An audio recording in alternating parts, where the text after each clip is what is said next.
تم شاید میری بات کا یقین نہیں کرو گے، لیکن حقیقت میں مجھے جدید ٹیکنالوجی کے بارے میں کوئی علم نہیں اور میری اطلاعات کے مطابق یہ منصوبہ ہماری اولین ترجیح ہے۔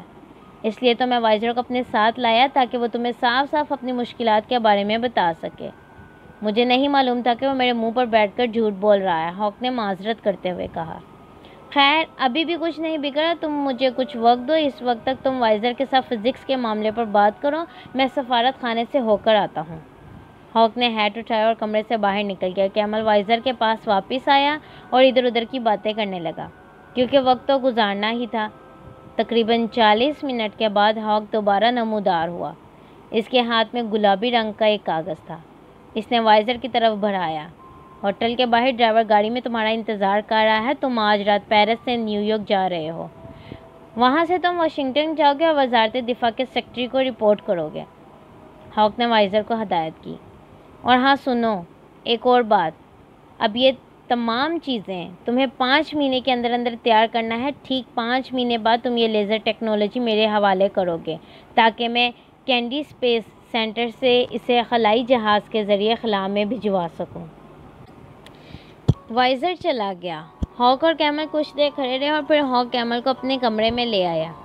مجھے تو اب معلوم ہوا ہے کہ یہ منصوبہ سیاسی رسا کشی میں پھنسا ہوا تھا اور اس کی ذمہ دار پینٹاگون والے تھے۔ اس نے پینٹاگون والوں کو ایک موٹی سی گالی دی۔ یہ تو اچھا ہوا مجھے کلائنٹ مل گیا اور اس نے فوراً صدر کو رپورٹ کی، جس کی وجہ سے یہ تمام کام ہو سکا۔ صدر نے فوراً پینٹاگون اور وزارت دفاع کے افسران کی طلبی کی۔ یہ پینٹاگون والے تو ہمارے منصوبے کو اس طرح لے رہے تھے جیسے یہ منصوبہ امریکی خفیہ ادارے نے نہیں بنایا بلکہ KGB نے بنایا ہے۔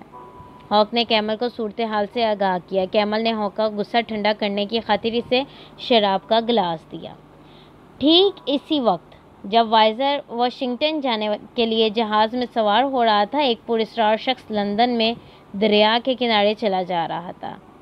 وہ وقتاً فوقتاً دریا کی طرف دیکھتا، یوں محسوس ہو رہا تھا جیسے وہ اپنے آپ سے باتیں کر رہا ہے۔ ٹریفک معمول کے مطابق چل رہی تھی۔ نہ جانے اس شخص کو کیا بے چینی تھی۔ پھر وہ ایک بینچ پر بیٹھ گیا۔ بینچ کے قریب ایک کوڑے کا ڈرم تھا۔ اس اجنبی شخص نے اپنے کوٹ سے ایک خاکی رنگ کا لفافہ نکالا اور اس ڈرم میں رکھ دیا۔ تھوڑی دیر وہاں بیٹھنے کے بعد وہ اٹھ کر چلا گیا۔ تقریباً 15 منٹ بعد اسی طرح کے پراسرار حلیے والا ایک اور شخص نمودار ہوا۔ وہ بھی کچھ دیر ادھر ادھر پھرتا رہا، شاید اسے بھی کسی چیز کی تلاش تھی۔ پھر وہ بھی اسی بینچ پر بیٹھ گیا۔ اس شخص نے ڈرم سے لفافہ نکالا اور اپنے کوٹ میں ڈال لیا۔ ٹھیک اسی وقت ایک گاڑی وہاں سے گزری جس نے ایک عجیب طرح کا ہارن دیا، گویا یہ اس بات کا سگنل تھا کہ منصوبے پر کامیابی سے عمل درآمد ہو چکا ہے۔ منظر بدلا۔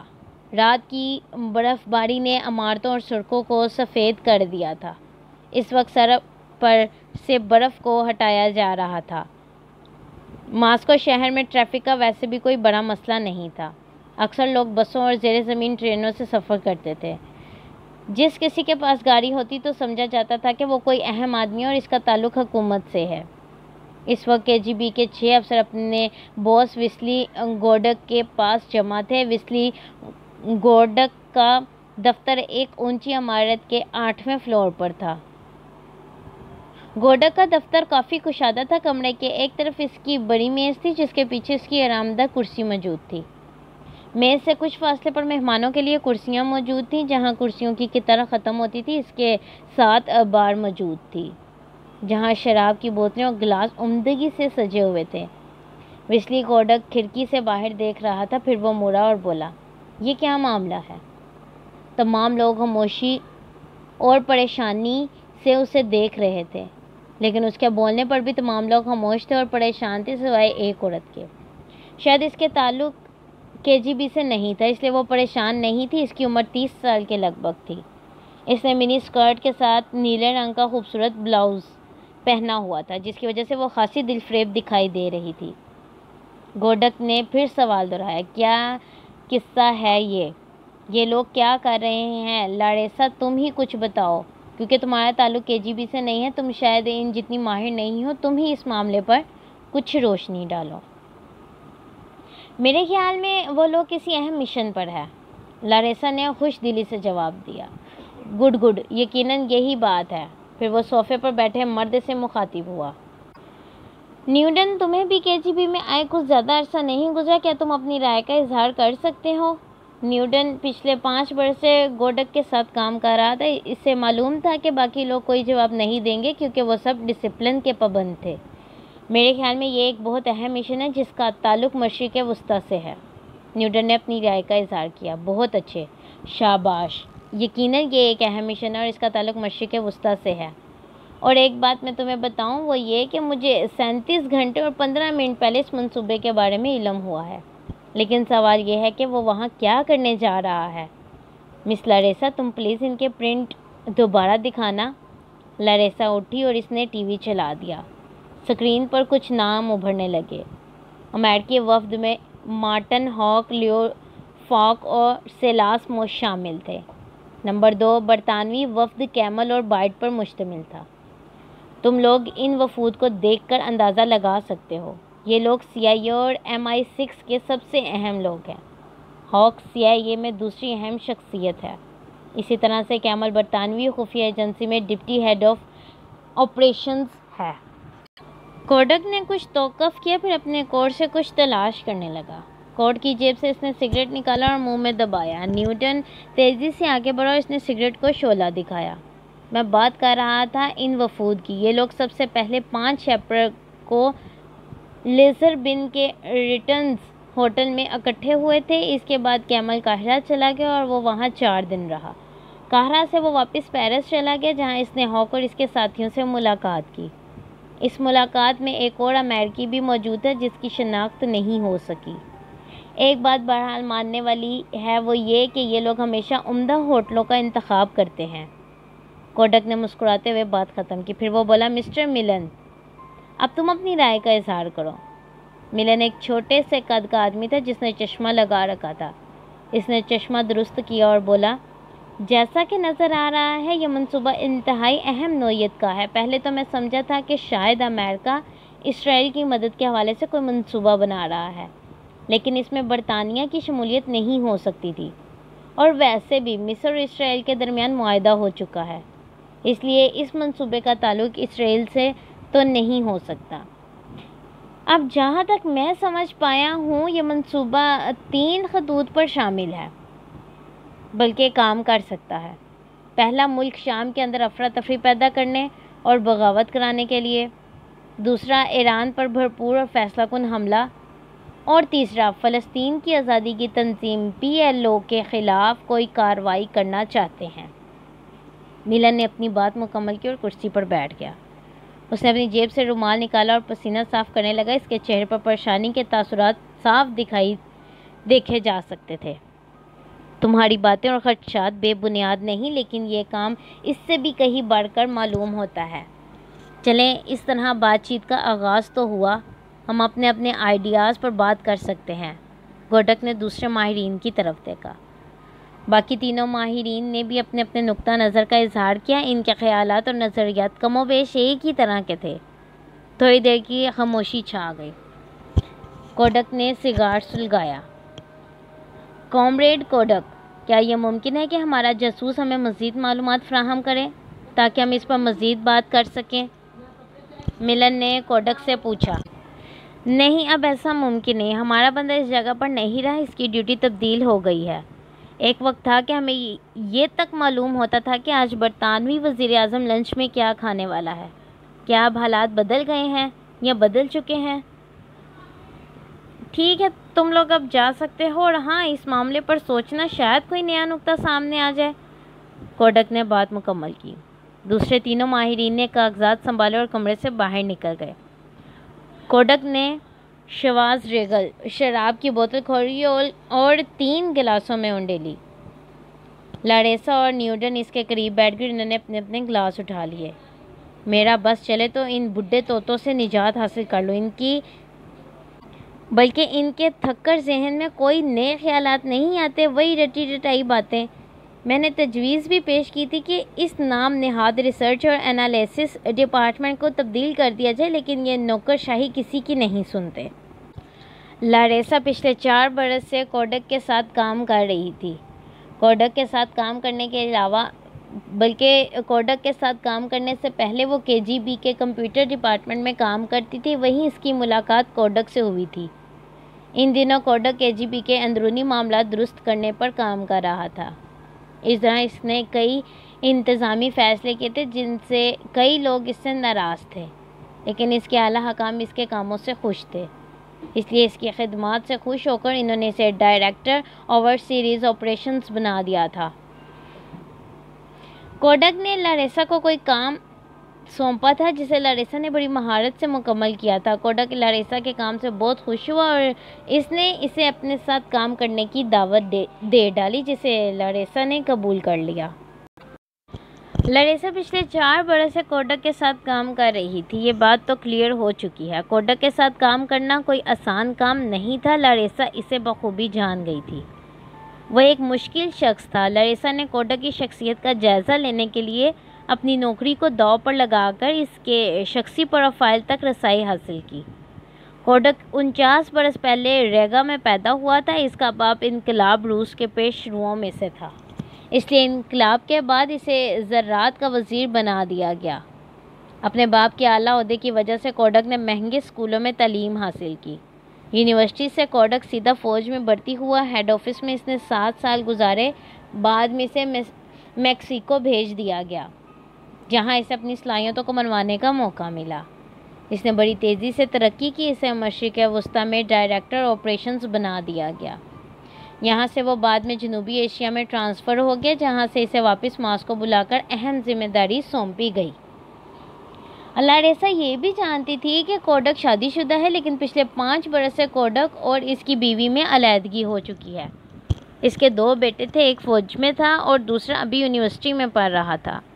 اگلے 6 مہینے میں لاریسا کوڈک کے کافی قریب آ گئی تھی، وہ اس سے چاہنے لگی تھی۔ اپنی ظاہری شخصیت کے برعکس کوڈک ایک محبت کرنے والا شخص تھا، وہ ٹوٹ کر چاہنے والا آدمی تھا۔ کوڈک بھی لاریسا کی محبت میں گرفتار ہو چکا تھا۔ اس نے لاریسا کو دفتر کے قریب ایک چھوٹا سا اپارٹمنٹ لے دیا تھا، جہاں ضرورت کا ہر سامان موجود تھا۔ جب کبھی وہ ملک سے باہر جاتا اس کے لیے کچھ نہ کچھ لے کر آتا تھا۔ حال ہی میں وہ اس کے لیے سونی کا ڈیک لایا اور اس کے ساتھ بے شمار کیسٹیں لایا، جس میں کچھ تو اس کی پسندیدہ کلاسیکل کیسٹیں تھیں اور کچھ لاریسا کی پسند کی مغربی کیسٹیں تھیں۔ پھر اس نے لاریسا کی پسند کا کلر ٹیلی ویژن اور VCR بھی خرید کر دے دیا۔ اس کے پاس فلموں کی اچھی خاصی کلیکشن موجود تھی۔ کبھی کبھار کوئی دوست جو مغربی ممالک میں جاتا ان کے لیے نئی فلمیں لاتا۔ اکثر شام کے وقت لاریسا گھر میں کھانا تیار کرتی۔ کھانا کھانے کے بعد وہ تھوڑی دیر کے لیے اپنی پسند کا میوزک سنتے، فلمیں دیکھتے یا گھنٹے کام کرتے۔ لاریسا نے اپنی گھریلو زندگی اور دفتری معاملات میں ایک توازن رکھا ہوا تھا۔ دفتر میں وہ ایک بہترین سیکرٹری اور ساتھی تھی جسے اپنی تمام ذمہ داریوں کا بخوبی علم تھا۔ اس نے کوڈک سے اپنے تعلق کا کبھی فائدہ نہیں اٹھایا۔ اگرچہ کوڈک نے کبھی کھل کر عشق کا اظہار نہیں کیا تھا، لیکن لاریسا جانتی تھی کہ وہ بھی اس سے محبت کرتا ہے جتنی وہ اس سے کرتی ہے۔ اس کے علاوہ لاریسا اور کسی چیز کی متمنی نہیں تھی، اس لیے یہی بہت تھا۔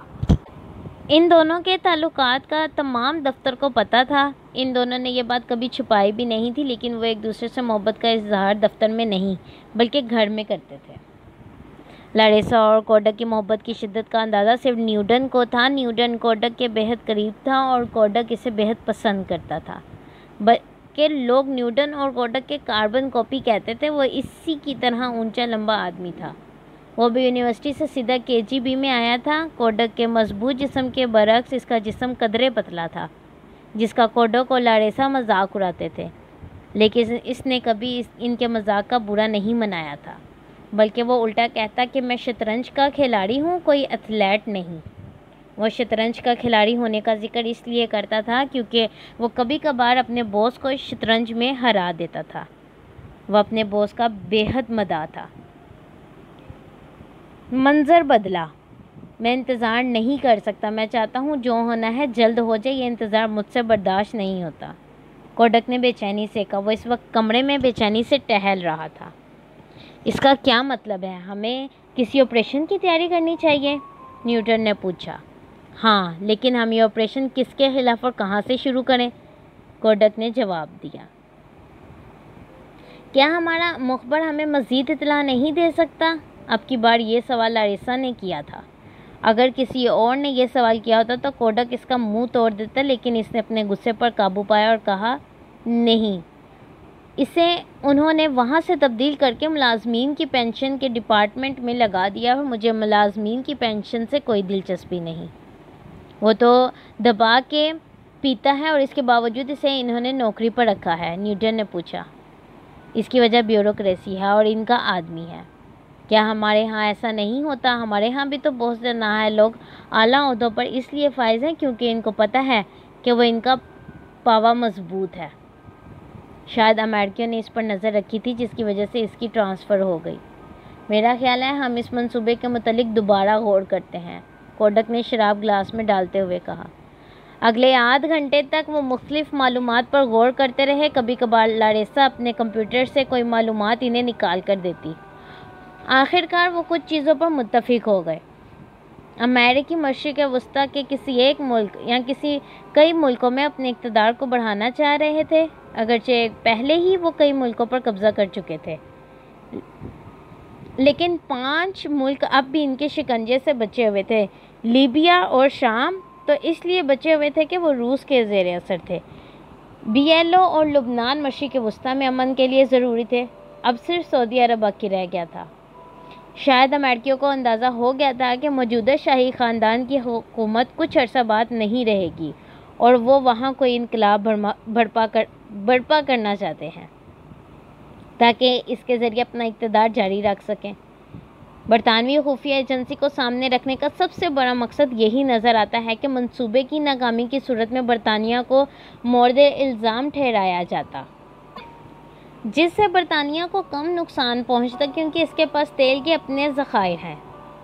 کوڈک نے شراب گلاس میں انڈیلی۔ ہاں، اصل مسئلہ تو یہی نظر آتا ہے کہ امریکہ مشرق وسطیٰ میں اپنا اثر و رسوخ بڑھانا چاہتا ہے، اس لیے انہوں نے اپنی چوٹی کے ماہرین کو آگے کیا ہے۔ اب ہمیں ان کو جواب دینا ہے۔ اگلے چند گھنٹوں کے دوران وہ اپنے جواب کی تیاری میں مصروف رہے۔ کوڈک بنیادی طور پر ایک جرح مزاح شخص تھا۔ یہ معلوم ہونے کے بعد کہ امریکہ اور برطانیہ خفیہ ایجنسیوں والے مشرق وسطیٰ میں اپنا اثر بڑھانا چاہ رہے ہیں، وہ ان کا جواب دینا چاہتا تھا۔ ایک کام تو وہ یہ کر سکتا تھا کہ مشرق وسطیٰ میں واقع اپنے سفارت خانوں اور اپنی ایجنسیوں کو الرٹ کر دیتا، لیکن وہ اس سے زیادہ جاننا چاہ رہا تھا اور اب وہ اس بات پر غور کر رہا تھا کہ یہ معلومات آخر کہاں سے حاصل کی جائیں۔ انہوں نے پھر لاریسا اور اس کی کمپیوٹر کی مدد لی۔ کسی شخصیت کی بات ہوتی تو اس کی تصویر اسکرین پر آ جاتی اور ساتھ ہی اس کی دوسری تفصیلات سامنے آ جاتی۔ ایک بات تو طے ہے کہ ہم امریکیوں سے کچھ نہیں گلوا سکتے۔ حالیہ مہینوں میں تو وہ اپنے آپ کو اور بھی غیر محفوظ سمجھنے لگے ہیں، اس لیے وہ لوگوں کے قریب نہیں آتے۔ کوڈک نے بات مکمل کی۔ اس کا مطلب ہے برطانیہ والے، یعنی بائیڈ؟ نیوٹن نے پوچھا۔ نہیں، ہم اوپر سے شروع کریں گے۔ کیمل ہمارا ٹارگٹ ہوگا۔ کیمل؟ لاریسا اور نیوٹن کا منہ کھلے کا کھلا رہ گیا۔ ہاں، میں جانتا ہوں کہ وہ بے حد مضبوط شخص ہے اور پروفیشنل بھی، اس کا ریکارڈ بھی بہت اچھا ہے، لیکن جب اس کی شخصیت کے بارے میں کمپیوٹر پر تفصیلات چل رہی تھیں تو تم لوگوں نے ایک بات پر غور نہیں کیا۔ کوڈک تھوڑی دیر کے لیے رکا اور پھر گویا ہوا۔ ہاں، اس کی وجہ شاید یہ ہے کہ تم لوگوں نے نفسیات نہیں پڑھی۔ تم اس کے بارے میں جانتے ہو، اس کی زندگی کی تمام تفصیلات سے واقف ہو، لیکن تم لوگوں نے کوئی نتیجہ نہیں نکالا۔ اس نے لاریسا کو دوبارہ کمپیوٹر پر اس کی تفصیلات نکالنے کو کہا۔ لاریسا نے دوبارہ ڈسک کمپیوٹر میں لوڈ کی اور وہ تینوں مانیٹر کی طرف متوجہ ہو گئے۔ پہلے پہل تو کچھ تصاویر نمودار ہوئیں، ان میں کچھ واضح اور کچھ مدھم تھیں۔ اس کے بعد ایک چھوٹی سی فلم چلنے لگی۔ یہ فلم بلیک اینڈ وائٹ تھی اور لگتا تھا کسی اناڑی نے بنائی ہے۔ اس میں کیمل کو مختلف کاموں میں مصروف دکھایا گیا تھا۔ فلم کے اختتام پر ایک خاتون کی تصویر اسکرین پر ابھری۔ اس کے نیچے اس تصویر کی معلومات تھیں۔ جولیا کیمل، 19 اگست 1968 کو کیمل سے شادی ہوئی۔ 1971 میں زچگی کے دوران فوت ہو گئی۔ اس کے بعد کیمل کے بارے میں تفصیلات اسکرین پر چلنے لگی کہ وہ کہاں پیدا ہوا، اس کی تعلیمی قابلیت اور اس کے تعلیمی کارنامے اسکرین پر نمایاں ہونے لگے۔ وہ عربی، روسی، فرینچ، اسپینش زبانیں جانتا تھا۔ اس کے علاوہ اسے 6 اور زبانوں کی شدھ بدھ بھی تھی یا معلومات بھی تھیں۔ پھر اس کی بنیادی خفیہ ایجنسی میں آمد اس کے کارناموں کے بارے میں باتیں تھیں، لیکن اس کے ہر کارنامے کے آگے ایک خفیہ کوڈ تھا جس سے اس کے کارناموں کا پتہ نہیں چلتا تھا۔ لیکن اس مسئلے کو برطانیہ میں موجود KGB کے ایجنٹ نے حل کر دیا تھا۔ اس نے ہر کام کی تفصیل بیان کی ہوئی تھی۔ کمپیوٹر اب کیمل کی نجی زندگی کے بارے میں معلومات فراہم کر رہا تھا، اس کے شوق، اس کے مشاغل کیا کیا تھے، اور سب سے آخر میں KGB ریسرچ ونگ کا اس کی شخصیت کے بارے میں تجزیہ تھا جو کوڈک کے نظریے سے ملتا جلتا تھا۔ جب فلم ختم ہو گئی تو کوڈک اپنی جگہ سے اٹھا اور اپنے لیے جام بنانے لگا۔ بہت اچھی معلومات تھیں، اب اس کی کسی کمزوری کو ڈھونڈو، یہ کہہ کر اس نے اپنا چوڑا ہاتھ میز پر رکھ دیا اور انگلیوں پر اس کی کمزوریاں گننے لگا۔ ایک، کیمل بہت مضبوط شخص ہے، بہت پروفیشنل اور بے لوث ورکر ہے۔ دوم، اپنی بیوی کی موت کے بعد اس نے شادی نہیں کی اور اس کے مرنے کے بعد سے ایک خاموش زندگی بسر کر رہا ہے۔ اس کے دوست بہت تھوڑے ہیں۔ تیسرے یہ کہ وہ کشتی رانی اور بیلی ڈانس کا دلدادہ ہے۔ دونوں شوق بہت عجیب لگتے ہیں۔ کہاں ایک طرف کشتی رانی میں حصہ لینا اور دوسری طرف بیلی ڈانس دیکھنا، لیکن دونوں سے ایک بات واضح ہوتی ہے کہ وہ اندر سے بہت رومانٹک ہے۔ نیوٹن اور لاریسا خاموشی سے ایک دوسرے کا چہرہ تک رہے تھے۔ پھر اچانک نیوٹن کے منہ سے کیا نکلا اور وہ بے تحاشا ہنستا چلا گیا۔ لاریسا اسے گھورنے لگی جبکہ کوڈک نے کوئی رد عمل ظاہر نہ کیا۔ کشتی رانی اور بیلی ڈانس دیکھنا دونوں ہی بڑے رومانٹک شوق ہیں اور یہی ہمارے کام کے ہیں، نیوٹن نے بمشکل اپنے کہکے پر قابو پاتے ہوئے کہا۔ لاریسا نے کہا، لیکن میرے لیے دونوں بہت رومانٹک نہیں ہیں۔ میں تمہارا مطلب سمجھتا ہوں، اس میں کوئی اور چیز بھی رومان پرور ہے، اور وہ یہ ہے اس کی شخصیت۔ اس کی شخصیت ایسی ہے کہ کوئی بھی خاتون اس کی طرف متوجہ ہو جائے۔ کوڈک نے اس کی بات مکمل کی۔ اس کا کیا مطلب ہے؟ ہم برطانوی خفیہ ایجنسی کے ڈپٹی ہیڈ آف آپریشنز پر سنہری جال پھینکنا چاہ رہے ہیں؟ نیوٹن نے کوڈک سے پوچھا۔ ہاں، ایسا سنہری جال جس سے وہ کبھی بھی باہر نہ آ سکے، کوڈک نے گہرا سانس بھرتے ہوئے کہا۔ اس نے اپنی بیوی کے مرنے کے بعد شادی نہیں کی، وہ اپنی بیوی سے بہت محبت کرتا تھا۔ لاریسا نے اپنی رائے دی۔ ہاں، بالکل ٹھیک کہا تم نے، لیکن 10 سال بیوی کو بھلانے کے لیے کافی ہوتے ہیں، کیوں نیوٹن؟ کوڈک نے نیوٹن کی طرف دیکھا جس نے اس کی بات کی تصدیق کی۔ کیا کیمل پر ان کا یہ وار اثر انداز ہوتا؟ کیا وہ جان سکتے تھے کہ اتنی بڑی خفیہ ایجنسی کی ٹیم کیا کام کرنے والی ہے اور کیا کام کرنے جا رہی ہے؟ ان سب کی تفصیل جاننے کے لیے اس چینل کو لائک اور سبسکرائب کرنا مت بھولیں۔ شکریہ۔